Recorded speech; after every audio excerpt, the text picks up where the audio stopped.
Our correspondent Belle True there. Well, while Egyptians disagree on who should lead them, most seem to share the same view on the US role in their country, as shown in a new survey. Let's put it on the board, shall we? In May, American researchers found that nearly 80% of Egyptians do not approve of the US role in their country, with in fact only 16% holding the opposite view.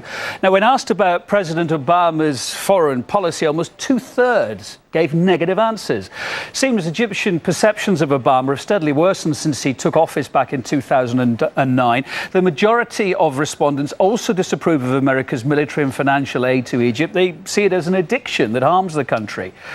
And with Egypt still feeling the aftershocks of the 2011 revolution, Washington's image isn't likely to improve either.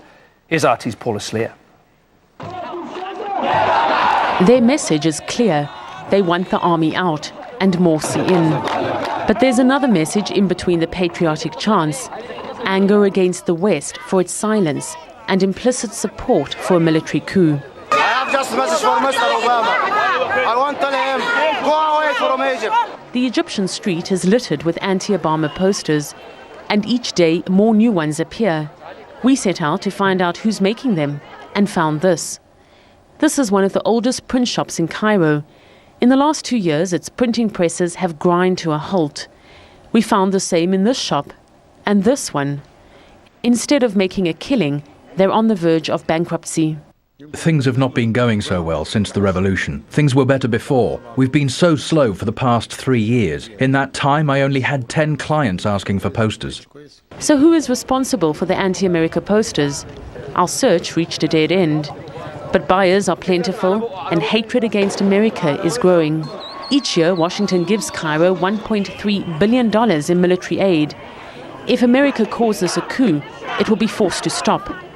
But many fear the decision to say nothing, except that it is reviewing the situation, will ultimately backfire and fuel hatred towards the US and Europe. I think that America is dealing with things in double standard. So I tell America, you have to give up. A woman from us is equal to 1,000 men standing, supporting Morsi. And for different reasons, there's no joy for Washington, even from the people who want to live in the States. Mohammed Allah holds both American and Egyptian citizenship. 2 months ago, he sold up, ready to trade Cairo for Texas. He feels Washington is too deeply embroiled in internal Egyptian politics and pulls the strings from afar.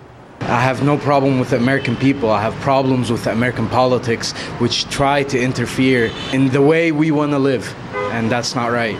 With Washington and its allies refusing to show strong reaction to the recent turbulent events in Egypt, some feel it's a love-hate affair between the two countries.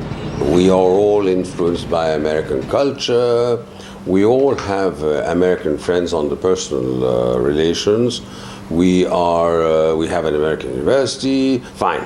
This being said, you don't expect that somebody you love sort of betrays you or disappoints you or does not understand you or deliberately claims lies and refutes the truth. As the unrest on Egyptian streets grow, many worry the Brotherhood, now having tried democracy and seen it fail, will resort to arms. It spells disaster for everyone, from the protesters on the streets to the people who just want a quiet life, like Mohammed in his printing shop. All that President Obama publicly committed himself to saying is that he is deeply concerned by what is happening here in Egypt. Meanwhile, it's no wonder then that posters like this will continue to be popular, no matter who prints them. Paula Sleer, RT, Cairo. Well, we're bringing the live scene from Egypt every night, whether it be Terry